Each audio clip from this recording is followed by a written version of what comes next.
Jim Jatras is a former U.S. diplomat. You see him there on the screen, and he's good enough to join us. What do you make of the G20? Not a whole lot. I think that there wasn't much of substance that came out of it. We have, it seems, a 90-day truce with the Chinese on a trade war. Nothing happened between President Trump and President Putin. Should it have?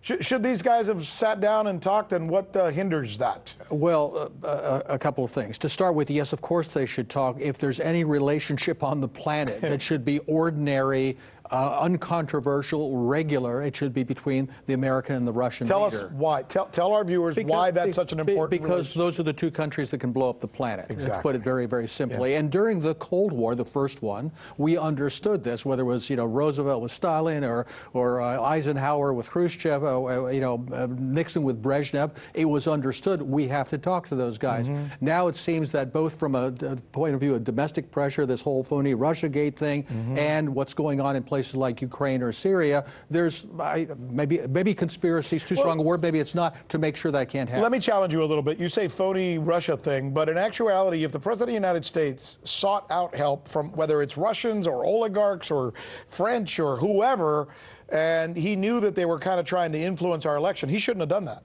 Now, that has nothing to do with Russia, by the way. If is a big word, because I don't think that happened. I think the accusation about the DNC hack is complete fabrication, and the Steele dossier is a product of MI6 and British intelligence. Well, but what I'm saying is... There's nothing Russian about it. No, but here's the argument you and I are having. I'm not saying the emphasis should not...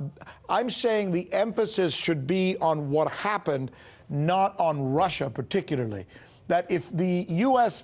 candidate, be it whoever the heck it is, Donald Trump or the man on the moon, is shown to have done something that proliferated something illegal election-wise, that's where the emphasis should be. And I think we're talking past each other, because if that happened, maybe so. But since it didn't happen, mm-hmm. and what you have is what, to my mind, is a conspiracy inside the U.S. law enforcement and intelligence agencies with their friends over in Great Britain, Australia, Ukraine, and other countries to overturn a legitimate election, mm-hmm. and to make sure that there's no possible way there can be a rapprochement between Washington and Moscow. That is a deadly attack, not only on the American constitutional system, but on the peace of the world. Well stated. Well stated. I'm glad I pushed back on you there.